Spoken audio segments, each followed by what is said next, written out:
1.4 billion pounds worth of houses, and they're going to make them in HMOs. Can I ask you, like, because this stuff sounds a bit nuts to me. I mean, it's all, they don't want people. You live in a beautiful home here.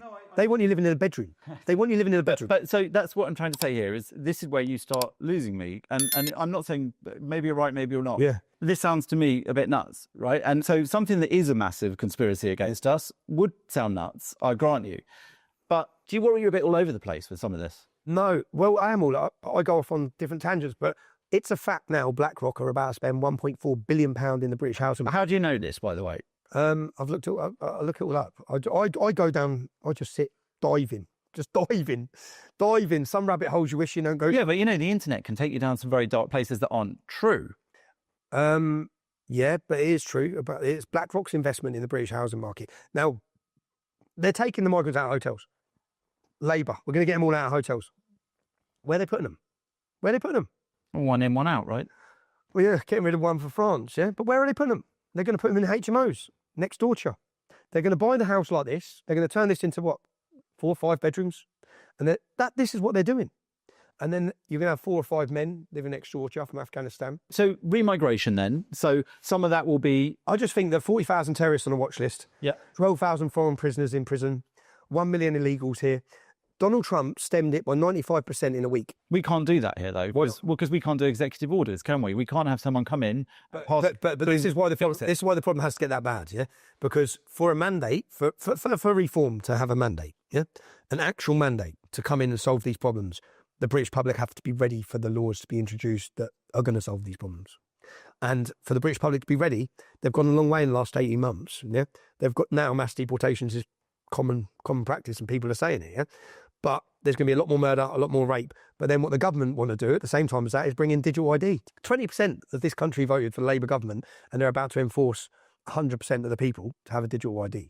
Well, that's just how governments work, isn't it? I mean, what's wrong with digital IDs? What's wrong with it? What's wrong with it? I can't open a bank account now. Before they digitalise everything, they come and close me down at every avenue. From MailChimp to PayPal to Stripe, boom, blocked me off everything. Yeah, that's now. So when you look in China, which is what they model themselves on, you hear the British politicians, you heard Angela Rayner, they all aspire for us to be like China. Well, in China, when you go against the government, you can't even get on a bus. So when everything's controlled under one digital wallet, yeah, which is to tax everything, to see every penny of every bit. It was only just because of Apple, because of Donald Trump, that they didn't get in the back end of these. Why do they want to get in the back end of these? Well, they're still trying, aren't they? They're still trying now. I'm on a terrorism charge next week. I face prison next week because the police wanted access to my phone. They wanted. I'll show you this. Look.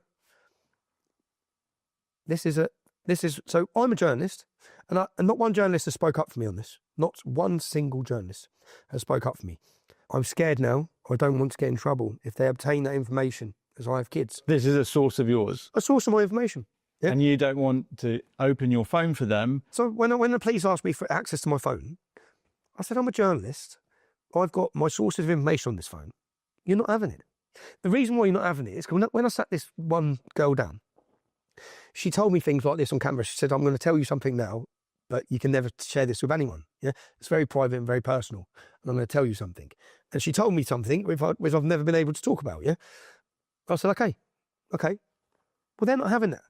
So, and they're like, and I said, in Rotherham, in Rochdale, in Telford, in Oldham, you, the police, were getting rid of evidence and working for the gangs.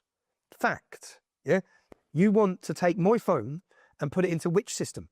That who reads? Yeah. That has what information on it? It's not happening. And the right that they claimed is because they arrested you under the Terrorism Act. Yeah. When they arrest me, so they detain me under the Terrorism Act. I don't know how many people know this, but our government, this is what they do. They flood through all these new laws after every terrorist attack, or like digital ID, they flood it all through, and then they use it and weaponize it against you. Yeah. So if you go through a border a border or an airport, you have no right to remain silent, and you have to give them your passcodes. They don't need an offence. Is that where they?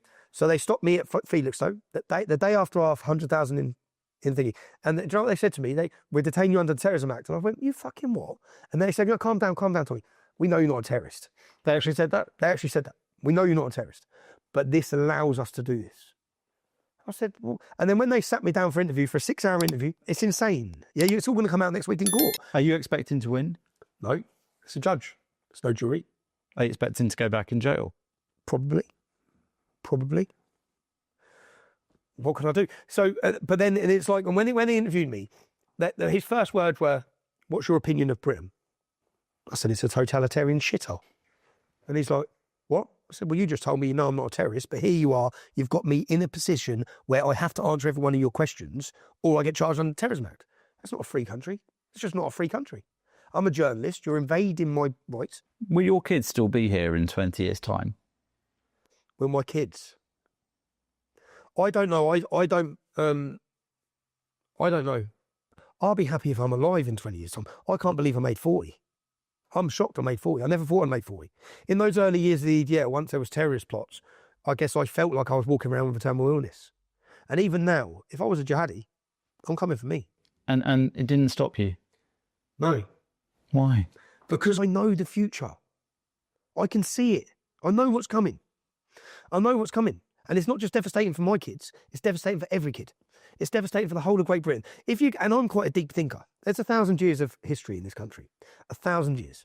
You have to go back, when you go back and start looking at the history of our country, and then you look, I just dug up on my great-granddad. 12 years old, he signed up for war. At 12. At 12. Yeah? So when I look and think what we all give, what all previous generations have give, and then I look at what they've done to this country in 60 or 70 years, it's insane. You have absolutely destroyed Great Britain in 70 years. And you see, if we don't do anything, it's not going to be recognisable. The greatest, most beautiful civilization in the world is going to be gone. And we're going backwards. We're not going forwards. Are we getting more freedom? No. We're going backwards. We're getting more violent, more criminality, more hostility, more destruction, more terrorism, more rape every year. So you want people to have more children. Why should they do that in this world? Why should they? Yeah. You've just described apocalypse. Why would you want to bring kids into that? Yeah, that's what many people say as well. Well, I think that we just have to rebuild community. We have to rebuild the sense of identity and community, the British identity that made us the best country in the world. But do you know what? We all have, I believe, what you saw on 13th September is something that I believe when I looked at what happened in Poland and I was looking at all these things, and I went to Ireland, I've done a documentary called Plantation 2, Rise of the Celts. I flew out there at the start of the migration crisis and I was inspired. I was pretty defeated here, felt defeated, went there and saw the mums. My mum's, you've met my mum, she's 4'11", little Paddy, but my mum's a fierce Irish woman. So I knew, don't fuck around with the Irish mums, yeah? Because my mum's one of 8 children and all of her sisters. I just thought, don't fuck with Irish women. But I saw the Irish women and it inspired me.